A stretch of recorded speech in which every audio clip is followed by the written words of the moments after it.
E aí, já vamos começar com a questãozinha, está lá na plataforma essa questão. Para vocês virem já essa parte inicial da lei, o que a gente tratou. Só tem um aqui que não, mas aí é tranquilo. Essa 2, por exemplo, essa parte inicial, para vocês verem como é cobrado nas provas o Estatuto da Pessoa Idosa. Aqui, eu até disse lá que as provas podem cobrar o Estatuto do Idoso em vez da pessoa idosa, e caso isso aconteça, a prova poderá ser anulada. Não, não é a prova, gente. Eu viajei bastante, é a questão. Porém, a chance é bem pequena, tá? Mas pode até acontecer, um mandado de segurança, a coisa toda. A gente já viu isso anteriormente. Mas é bem provável que a nossa prova não coloque assim. Coloque o Estatuto da Pessoa Idosa. E aí, olha a questão, ó. Institui o Estatuto da Pessoa Idosa, né? Logo em seguida falou, ou seja, a banca deu uma linha aqui. Destinado a regular os direitos assegurados às pessoas com idade igual ou superior a 60 anos. Tudo certinho aqui no enunciado. O enunciado sempre está certo, né, gente? A gente pelo menos assim espera. Diante do exposto, assinala a alternativa incorreta. Olha só, você que estudou na aula anterior já ligou nessa aqui, olha só como é tranquilo. A gente está caçando a errada. A pessoa idosa goza de todos os direitos fundamentais inerentes à pessoa humana. Letra A. B. O envelhecimento é um direito personalíssimo, lembra que nós falamos sobre, e a proteção, um direito, e a sua proteção, um direito social, nos termos dessa lei e da legislação vigente. C. O direito à liberdade compreende, entre outros, os seguintes aspectos: faculdade de ir e vir, estar nos logradouros públicos e espaços comunitários, ressalvadas as restrições legais. E D. Os casos de suspeita ou confirmação de violência praticada contra as pessoas idosas não serão objeto de notificação compulsória pelos serviços de saúde públicos e privados à autoridade sanitária. Se você lê essa questão com bastante cuidado, com bastante atenção, a chance de errar aqui é quase zero, gente. Quase zero. Primeiro, ó, a gente sabe que a pessoa idosa tem todos os direitos fundamentais da pessoa humana. Aí você pode pensar assim, poxa, mas lá ainda fala é, sem prejuízo da proteção integral a que essa lei garante. Ok. Mas aqui não está dizendo que é somente os direitos fundamentais da pessoa humana. Ela tem isso. Se ela não quis continuar aqui, não inviabiliza isso aqui. Não está errado. Tá bom? Então, ok. Tem sim, a pessoa idosa tem os direitos fundamentais, assim como todos. E ainda um pouco mais. Aqui não aprofundou, porém, não tem nada de errado nessa letra A. B, ó, o envelhecimento é um direito personalíssimo, lembra que eu falei? O direito, eu falei assim, nem vou aprofundar porque a prova cobra desse jeito aqui, ponto.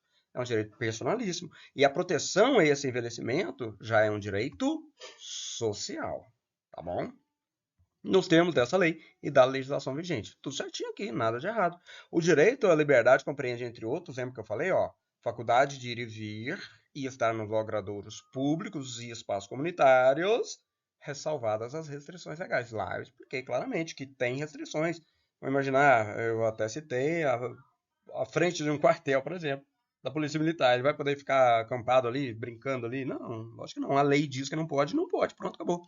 Aí todo direito tem, né, uma barreirinha. Às vezes essa barreira está no direito alheio. Então, a única que sobrou errada é a última. O que está errado nessa? Essa parte que diz, gente, ó, presta atenção. Os casos de suspeita ou confirmação, isso está lá no artigo 19. Nós vamos chegar lá ainda e vocês virão. Os casos de suspeita ou confirmação de violência praticada contra pessoas idosas não serão objeto de notificação? Lógico que serão, gente. Tem que ser. Tem que ser objeto de notificação compulsória, ou seja, obrigatório que notifique. Obrigatório que notifique os serviços de saúde públicos e privados. E esses serviços públicos, perdão, de saúde, a gente está falando de hospitais, né, gente? Hospitais, postinhos de saúde. Chegou lá e viu que tem prática de violência, viu o hematoma, viu isso tudo, obrigatoriamente tem que avisar a autoridade sanitária, tá bom? Ah, é só isso aqui tá errado, professor? Não, é assim que está na lei, lá no artigo 19. Tem que comunicar à autoridade sanitária e, além disso, a autoridade policial e demais órgãos. A gente vai chegar no artigo 19, vocês virão, tá? Viu como é feita a questão? Mas só de você ver que esse não aqui, como assim? A pessoa sofreu ali e o serviço de saúde não vai comunicar? Não, a gente sabe que sim, que eles comunicam, precisam comunicar, né? Vamos então, inclusive, de volta ao texto da lei para a gente dar continuidade. Peraí, gente. Vamos lá, vamos lá, vamos lá. Opa, deixa eu subir aqui, organizar para caber mais coisa na tela. Olha só, o que eu acabei de falar está no artigo 19, olha só. Os casos de suspeita ou confirmação de violência praticada contra as pessoas idosas serão objeto de notificação compulsória pelos serviços de saúde públicos e privados à autoridade sanitária. Aí lá terminou aqui, né? Mas aqui a gente continua, porque é o texto da lei, ó, bem como serão obrigatoriamente comunicados por ele a quaisquer dos seguintes órgãos. Tem que avisar a autoridade policial, Ministério Público, ao Conselho Municipal da Pessoa Idosa. Tudo isso é texto novo, tá vendo? Ó? Ao Conselho Estadual da Pessoa Idosa, ao Conselho Nacional da Pessoa Idosa, isso tudo, obviamente, tem que ver a sua esfera, o âmbito de atuação. Vamos voltar lá para o início, mas você viu, quando fala que não é obrigatório, você já sabe que a questão está errada. Vamos continuar, então, dos alimentos, pessoal.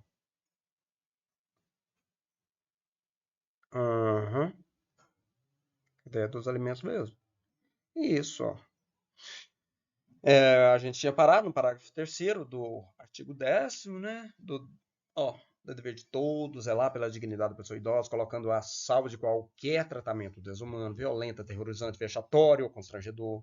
Todo mundo tem o direito de zelar por essa dignidade da pessoa idosa. Vocês não esqueçam que na primeira aula eu falei que a palavra dignidade ela é muito importante para o nosso estudo, para a nossa prova. Agora vamos tratar um pouquinho dos alimentos. Os alimentos serão prestados à pessoa idosa na forma da lei civil. Gente, não fique desatento para esses detalhes. Prova adora pegar essa lei. Coloca lá que é na forma da lei penal e você está desatento e erra. Não, é da lei civil, tá? O que são alimentos, gente? Alimento são tratamento. Tratamento não é. Alimentação, em geral, pensão para as pessoas idosas. É isso. A obrigação, aqui nós estamos no artigo 12, alimentar é solidária, podendo a pessoa idosa optar entre os prestadores. Então, essa obrigação não é exclusiva de um filho, não, tá? Ela é solidária. Claro que a pessoa idosa pode optar entre um deles. Isso aqui é o texto também dado pela Lei 14.423 de 2022. Não precisamos aprofundar muito, tá, gente? Aqui eu vou esclarecer que é prova para concurso da educação. O importante é você entender isso aqui de forma básica para quando for perguntado, esse texto você não errar. A obrigação alimentar é solidária, podendo a pessoa idosa optar entre os prestadores. Só isso que eu vou passar, porque senão a cabecinha de vocês vai pegar fogo. E não tem necessidade de aprofundar tanto, uma vez que aqui não é prova para o Ministério Público, aqui não é prova para a Justiça, é só para a educação. Então não se aprofunda tanto. As transações relativas a alimentos poderão ser celebradas perante o promotor de justiça ou defensor público que as referendará, tá? E passarão a ter efeito de título executivo extrajudicial nos termos da lei processual civil. Raramente se cobra sobre isso, mas se cobrar é só você entender o seguinte, que o combinado ali para quem vai cuidar da pessoa idosa, prestar os alimentos, embora seja solidário isso tudo, pode sim ser feito diante de um promotor de justiça, tá? Ou de um defensor público, o pessoal lá da Defensoria Pública, não necessariamente na frente do juiz. E isso, a partir do momento que for feito esse combinado, vou usar essa palavra, não tem problema, só para vocês entenderem e conseguirem processar direitinho como funciona, o tratado ali terá título executivo extrajudicial, porque foi feito fora do âmbito judicial, nos termos da lei processual civil. Então, lembre-se sempre disso. Os alimentos são sempre tratados conforme a lei processual civil, como então o Código Civil é que essa pessoa vai ficar submetida. Artigo 14. Se a pessoa idosa ou seus familiares não possuírem condições econômicas de prover seu sustento, impõe-se ao poder público esse provimento no âmbito da assistência social. Então, uma pessoa idosa não tem ganho nenhum, a família está numa situação muito complicada, não tem, eles vão passar fome. Aí é aquele BPC, salvo engano, benefício de prestação continuada. Acho que é isso mesmo. Se eu tiver errado, não faz muita diferença. Vou usar um termo mais utilizado aí para vocês entenderem. Na falta de recursos comprovados para a sobrevivência da pessoa idosa, mesmo ela não tendo idade para aposentadoria ou mesmo sem contribuição para isso, ela recebe a pensão. Vamos usar o nome assim, a pensão, beleza? O Estado não pode deixar a pessoa idosa passar a necessidade. Agora vamos falar um pouquinho do direito à saúde. É assegurada a atenção integral à saúde da pessoa idosa por intermédio do Sistema Único de Saúde, garantindo-lhe o acesso universal e igualitário em conjunto articulado e contínuo das ações e serviços para a prevenção, promoção, proteção e recuperação da saúde, incluindo a atenção especial às doenças que afetam preferencialmente as pessoas idosas. Então, o SUS ele vai ter esse atendimento universal, que é o que ele já faz com todos, né? Só que para as pessoas idosas, ele terá uma atenção ainda especial. Tá? Essa aqui também, essa lei 14.423 de 2022, ela deu uma proteção maior ainda à pessoa idosa. A prevenção e a manutenção da saúde da pessoa idosa serão efetivadas por meio de. Então, a prevenção, as doenças e a efetivação da saúde dessas pessoas, elas são efetivadas por meio de cadastramento da população idosa em base territorial. Tem que ter esse cadastro de pessoas idosas para poder ter um atendimento personalizado. Atendimento geriátrico e gerontológico em ambulatórios. Os municípios têm que garantir isso, o SUS tem que garantir isso. Unidades geriátricas de referência, como pessoal especializado nas áreas de geriatria e gerontologia social. Então, tudo isso, especialmente para a pessoa idosa, tem que ter à disposição de todas, tá? De todas as pessoas idosas. O atendimento domiciliar, incluindo internação para a população que dele necessitar e esteja impossibilitada de se locomover, inclusive as pessoas idosas abrigadas e acolhidas por instituições públicas, filantrópicas, sem fins lucrativos e, eventualmente, conveniados com o poder público nos meios urbano e rural. Então, esse atendimento domiciliar também é uma garantia que a pessoa idosa tem. Eu vou até destacar aqui para vocês não esquecerem, atendimento domiciliar. Só você lembrar, gente, que isso já acontece. Uma pessoa idosa que não tem condição de locomoção, esteja impossibilitada de locomover, ela tem direito a receber esse atendimento em casa. E elas recebem. Ah, mas não é o melhor atendimento. Não, infelizmente não é o melhor. Poderia ser do mundo, mas recebem. Tá? Essas unidades geriátricas de referência, elas não são tão comuns de se ver por causa da palavra referência, mas as unidades de atendimento à pessoa idosa, elas existem também. Esse atendimento tem que existir, geriátrico, em ambulatórios, né? O cadastramento dessas pessoas idosas, elas existe por meio do atendimento domiciliar, que é feito por agente de saúde, essa coisa toda. Reabilitação orientada pela geriatria ou gerontologia para redução de sequelas decorrentes de agravo à saúde. Então, elas têm direito a essa reabilitação. Vou ter que colocar aqui parágrafo 2º. Incumbe ao poder público fornecer às pessoas idosas gratuitamente, não esquecer disso, quando vem da saúde pública tem que ser gratuito. Isso aqui é uma regra, nem preciso destacar isso mais. Medicamentos, especialmente de uso continuado, assim como próteses, órteses e outros recursos relativos ao tratamento, habilitação e reabilitação. Gente, todo medicamento de uso contínuo, uso controlado, uso contínuo, as pessoas idosas têm direito a receber. Ah, mas aí faltou no meu postinho lá, sei o que faltou. Bom, a gente sabe dos problemas que existem. Mas é direito, está na lei. Então, para a sua prova, o que vale é o que está na lei. Então, segundo a lei, todos têm direito a esses medicamentos, têm direito a essas próteses, órteses e outros recursos relativos ao tratamento, habilitação e reabilitação dessa pessoa idosa. Esse texto vale para pessoas idosas, pessoas com deficiência, tá? É vedada a discriminação da pessoa idosa nos planos de saúde pela cobrança de valores diferenciados em razão da idade. Isso aqui é muito cobrado em prova, tá, gente? No parágrafo 3º. Isso aqui é muito cobrado, porque acontece de uma plano de saúde lá e cobra mais caro da pessoa, mas porque ela é idosa. Não pode não, tá? É chamado de discriminação isso. Então, os planos de saúde não podem ter valores diferenciados em razão da idade.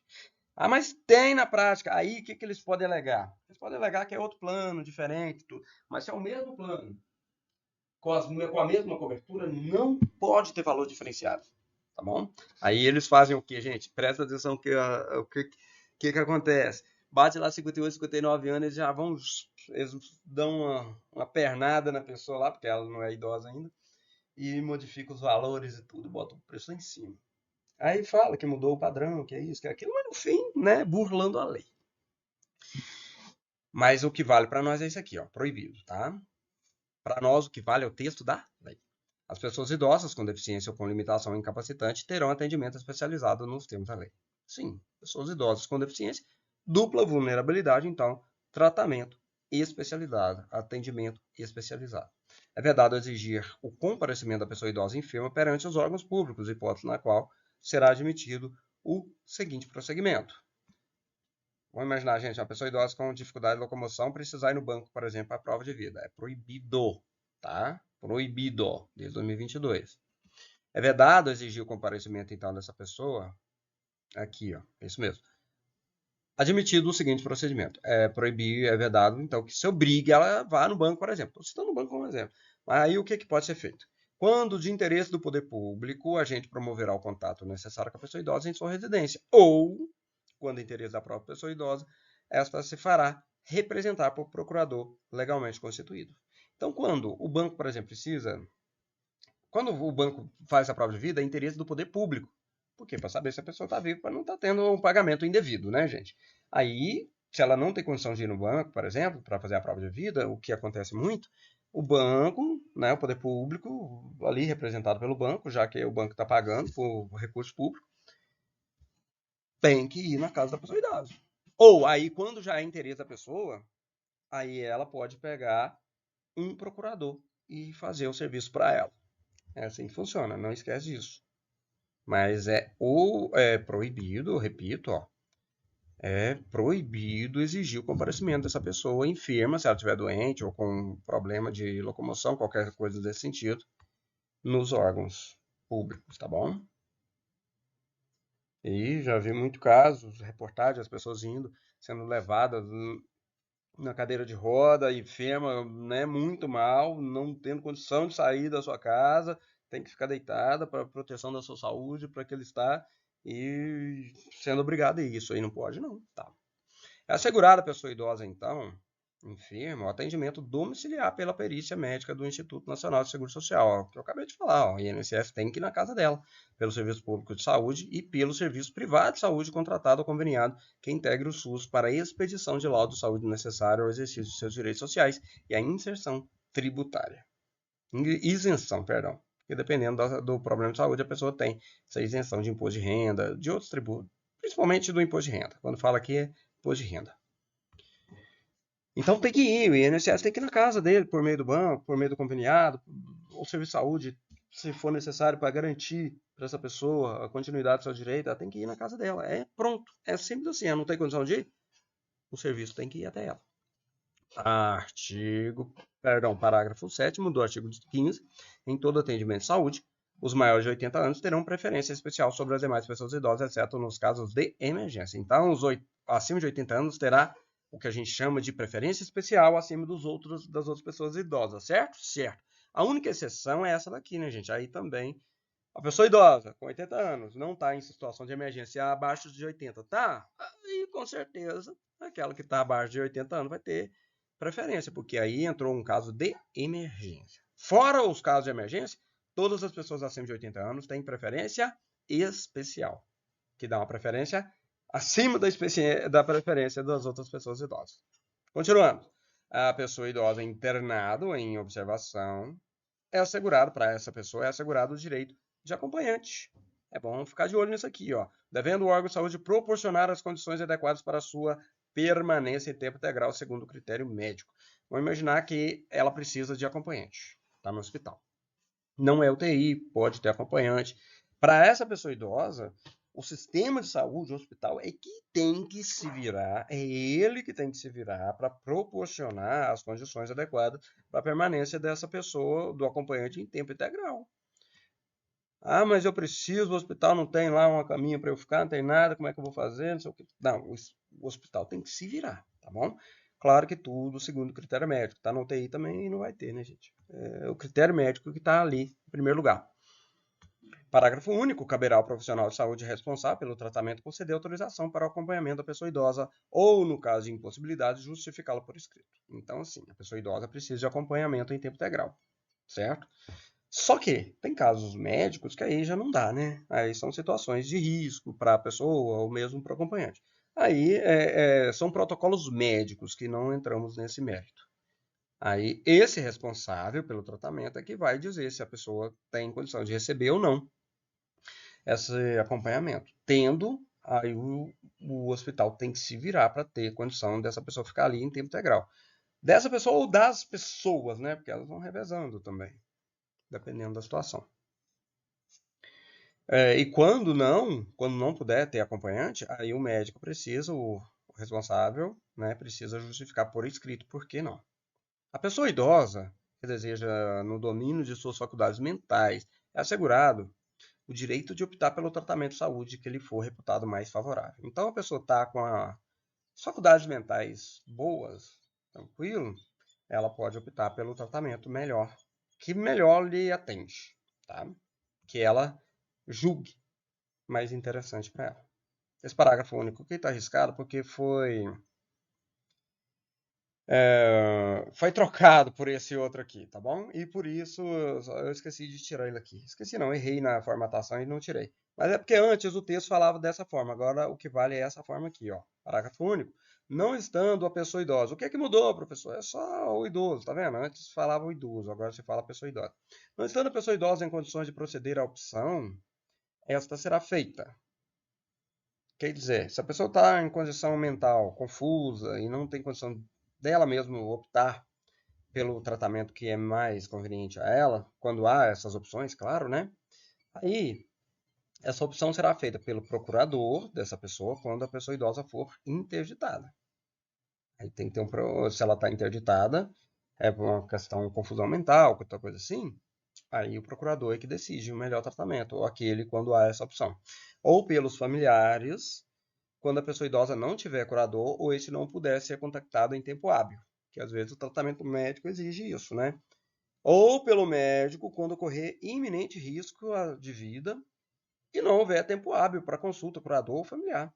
Chegou lá, sofreu um atropelamento na rua, foi resgatado pelo SAMU na correria, não deu contato com a família ainda, e o médico precisa tomar a decisão rápida e não tem com quem conversar, não tem procurador, não tem familiar, ele mesmo resolve, né? Porque a vida dela está em risco. Pelo próprio médico, como já disse, né? Quando não houver curador familiar conhecido, nesse caso, né? Deverá comunicar o fato ao Ministério Público. Ele tem que avisar, ó, nós tomamos essa medida aqui porque era necessário para garantir a vida dela.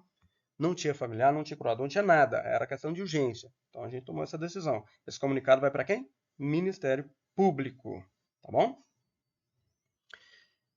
As instituições de saúde devem atender aos critérios mínimos para atendimento às necessidades da pessoa idosa, promovendo o treinamento e a capacitação dos profissionais, assim como orientação a cuidadores familiares e grupos de autoajuda. Tranquilo, não vi cobrar muito se prova não, mas se cobrar você não erra também, porque olha só, ó, óbvio, né, que essas instituições de saúde devem atender os critérios mínimos para atendimento às necessidades da pessoa idosa. Tem que ter todo atendimento. Ué, não é prioridade delas? Isso aqui é óbvio. Promovendo o que para elas? O treinamento, capacitação dos profissionais. Não foi o que a gente disse lá no início da primeira aula? Que precisa sempre, o serviço público está fazendo treinamento e capacitação dos profissionais para atendimento à pessoa idosa? Tem que ter. Assim como orientação a cuidadores familiares e grupos de autoajuda. Sim, tranquilo. Isso aqui é redundante. Por quê? Porque já foi dito. E por que que precisa ser redundante? Para reforçar que precisa ser feito. Tá bom? Os casos de suspeita ou confirmação de violência praticada contra as pessoas idosas serão objeto de notificação compulsória pelos serviços de saúde públicos e privados à autoridade sanitária, bem como serão obrigatoriamente comunicados por eles a quaisquer dos seguintes órgãos.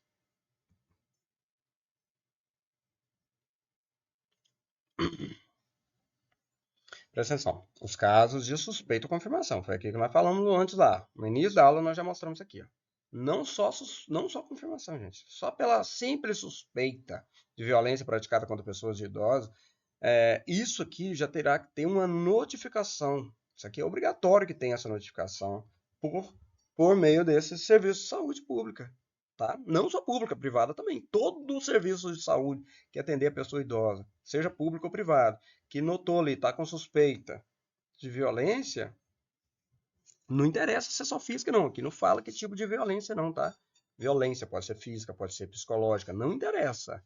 Tem que comunicar autoridade sanitária, não só, tá? Bem como obrigatoriamente comunicados por eles a quaisquer dos seguintes órgãos. Não só a autoridade policial, ou seja, chamar a polícia e falar, ó, tá com suspeita disso. Só pela suspeita já tem que comunicar ao Ministério Público, ó, tá com suspeita de violência contra a pessoa idosa. Conselho Municipal da pessoa idosa, se for ali o caso, geralmente o Conselho Municipal é o mais próximo. Geralmente não, é o mais próximo e ponto. Aí precisa ser comunicado ao Conselho Estadual da Pessoa Idosa, ao Conselho Nacional da Pessoa Idosa. Todos esses estão aptos a receber esse comunicado. Mas não vai comunicar para todos também, né, gente? Não precisa comunicar para todos. Comunicou ao Conselho Municipal da Pessoa Idosa, já não precisa comunicar para o estadual nem para o nacional, né? Ali, se tem um trâmite interno, eles o fazem. Para efeitos dessa lei, considera-se violência contra a pessoa idosa qualquer ação ou omissão, tá? Violência não é só ação, não, é você saber e ficar na sua, em local público ou privado, que lhe cause morte, dano ou sofrimento físico ou psicológico. Lembra que eu falei? A violência psicológica também está envolvida. Aplica-se no que couber a notificação compulsória prevista no caput desse artigo no disposto da lei e tal. Isso aqui não precisa esquentar a cabeça não, tá? Isso aqui não cobra. Portanto, finalizamos essa aula também. Na próxima a gente dá continuidade. Eu vou mostrar para vocês mais algumas questões. Grande abraço e até daqui a pouco.